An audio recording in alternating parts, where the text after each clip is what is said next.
მხედრება ეს ჩემი სათხოვარია არ დამეკარგოს გულიდან მე შენი სახსოვარია გულს ნუ გამიტეხ ტანჯვაში მამყოფე შეუდრეკლადა ფხიზლობდა მუდამ მზად ვიყო დაჩაგრულების მცველადა ვაჟმშეულოზე შეიძლება ისაუბრო უსასრულოდ მისი სამყარო იმდენად მრავალფეროვანია, იმდენად ღრმა არის. ის არის გენიალური წარმოადგენელი კაცობრიობის საერთოდ. როგორც ხელოვანი, როგორც პოეტი, როგორც წერალი, როგორც მოაზროვნე. იმიტომ რომ მის სტროფებში იმხელა ფილოსოფია დევს, რომელზეც მთელი ნაშრომები დაუთმეს ფილოსოფოსებმა. თუ გინდ გავიხსენოთ ბუნება მბრძანებელია, იგი მონაა თავის, ამხელა ფილოსოფია დევს ამ ყველაფერში. ძალიან ამოუწურავი სამყაროა ეს ვაჟასი რა. ის ყველაფერში ხედავდა უფალს, ბალახში, მცენარეში, ფოთოლში, ყველა სულიერ არსებაში, ყველასთან ურთიერთობდა, გაიხსენეთ მისი ურთიერთობა ხმელწიფელთან.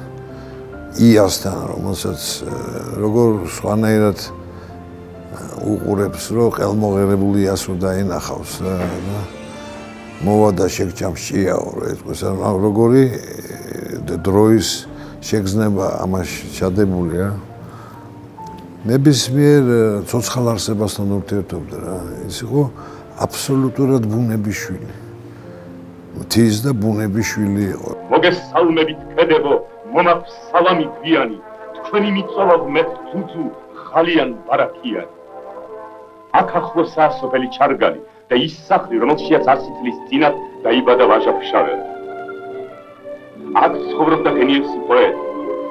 უბრალო მთიელი გლეხნით ხნავდა და თესავდა, ნადირობდა და მოილხენდა, წერდა თავის უკვდავს ტრიქონებს, მაღლისა მთისა წვერზე და საფლავი გამითხაროდი, ჩემი სამშობლოს ქვიშანი ხშირ-ხშირად მომაყაროდი.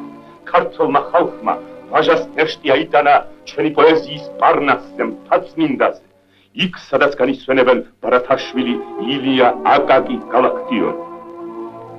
ლეონარდო და ვინჩისა ნათქვამი, რომ ნიჭიერი მხატვრები ოსტატებისგან სწავლობენო და გენიოსები ბუნებისგან. აი ვაჟა იყო ესეთი ზუსტად. ის სწავლობდა ბუნებისგან. ის გრძნობდა ამ ყველაფერს. დაღამ და წვრილნი ვარსკვლავნი აყვავდნენ, დასხდნენ საზედაო, როგორი სურათია.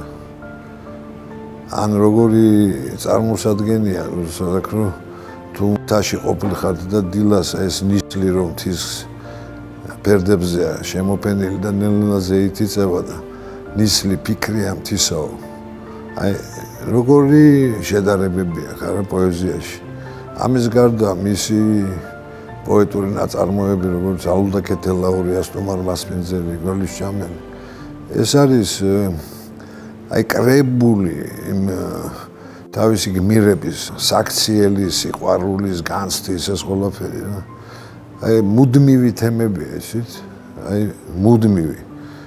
მარტო მის სამყაროს რო ეზიაროს ადამიანი ისეთი მდიდარი გამოვა იქიდან, რომ არ ვიცი თუ შეიგრძნო ნამდვილად ეს ყველაფერი რა. აგრეთვე მისი დამოკიდებულება, საზოგადოებრივი მოღვაწეობა, მისი ეს წერილები, ყველაფერი საკუთარ სამშობლოს, თავის ქვეყანას როგორ უყვარდა, ხო? ან მისი გავიხსენოთ სულიერი მდგომარეობა რა. თას ვიყავ, მწვერვალს ვიდექი, თვალწინ მეფინა ქვეყანა, გულზე მესვენა, მზე მთვარე ვლაპარაკობდი ღმერთთან.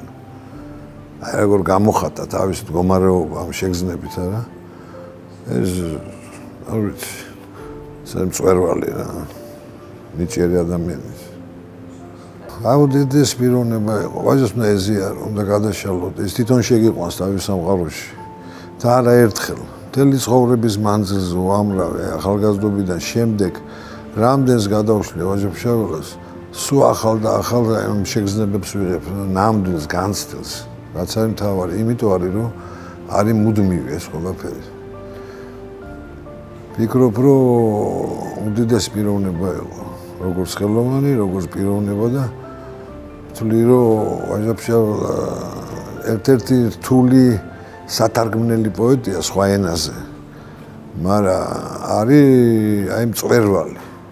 ნამდვილი მწვერვალი არის პოეზიის და ხელოვნების.